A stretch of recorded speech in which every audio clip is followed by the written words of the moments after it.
Hello guys, எல்லாரும் எப்படி இருக்கீங்க? நான் ரொம்ப நல்லா இருக்கேன். நீங்கள் எப்படி இருக்கீங்க? ரொம்ப நாள் ஆச்சு லாங் வீடியோலாம் போட்டு. இந்த கருவாட்டு குழம்பு தான் பண்ணியிருக்கிறேன். ரொம்ப ஈஸியாக, குயிக்காக எப்படி ஈஸியாக பண்ணலான்னு தான் நான் சொல்லியிருக்கேன்.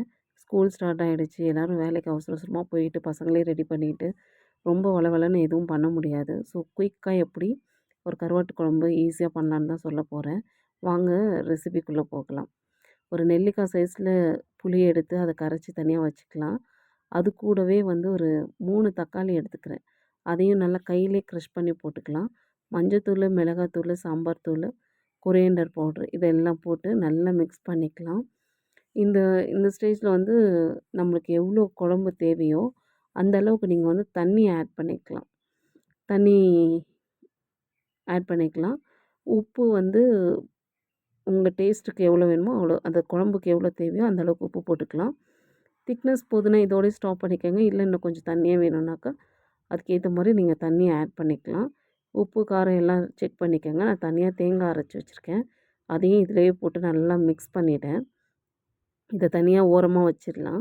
இப்போ ஒரு சட்டியை எடுத்து அதில் விளக்கெண்ணெய் விட்டுருக்கேன். 1 ஸ்பூன் விளக்கெண்ணெய், குக்கிங் ஆயில் தான் சேர்த்துருக்கேன். கடுகு, காஞ்ச மிளகாய், வெந்தயம் எல்லாம் பொரிஞ்சதுக்கப்புறம் பூண்டு, கருவேப்பிலை போட்டு பொரிஞ்சதுக்கப்புறம் கொஞ்சம் பெருங்காயத்தூள் போட்டிருக்கேன்.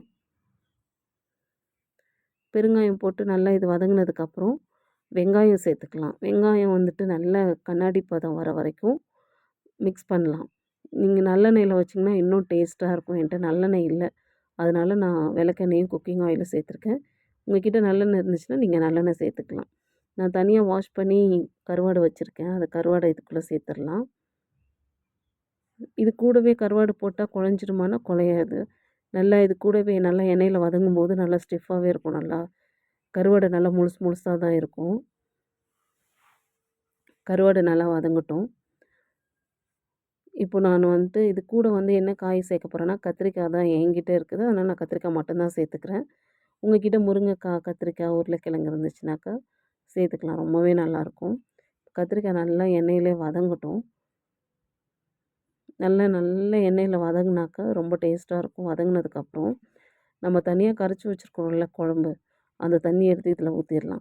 இப்போ அவ்வளோதான், குழம்பு ரெடி ஆகிடுச்சு. இது நல்லா கொதித்து காய் வெந்துச்சுனாக்கா குழம்பு வந்து ரெடி ஆகிடும். மூடி போட்டுக்கலாம். நல்லா கொதிக்கட்டும். கொதி வந்துருச்சு. காயெல்லாம் வெந்திருக்குது. குழம்பு ரெடி ஆகிடுச்சு. நம்ம வேறு ஒரு பாத்திரத்துக்கு நம்ம வந்து ட்ரான்ஸ்ஃபர் பண்ணி சர்வ் பண்ணிக்கலாம். இது கூட வந்துட்டு அப்பளமும் முட்டை ஆம்லேட் இருந்துச்சுன்னா போதும். ரொம்ப நல்லாயிருக்கும் டேஸ்ட்டாக. ஒரு பிளேட் சாப்பாடு கூட சாப்பிட்லாம். பசங்களாம் நல்லா விரும்பி சாப்பிடுவாங்க. சேனல் வந்து நிறைய பேர் சப்ஸ்கிரைப் பண்ணாமலே பார்க்குறீங்க. கொஞ்சம் சப்ஸ்கிரைப் பண்ணி சப்போர்ட் பண்ணுங்கள். நீங்கள் பண்ணுற ஒரு லைக்கும் எனக்கு வந்து ஒரு மோட்டிவேஷ்னலாக இருக்கும்.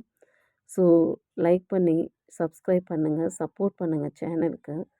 வீடியோவை ஃபுல்லாக பார்த்ததுக்கு ரொம்ப நன்றி.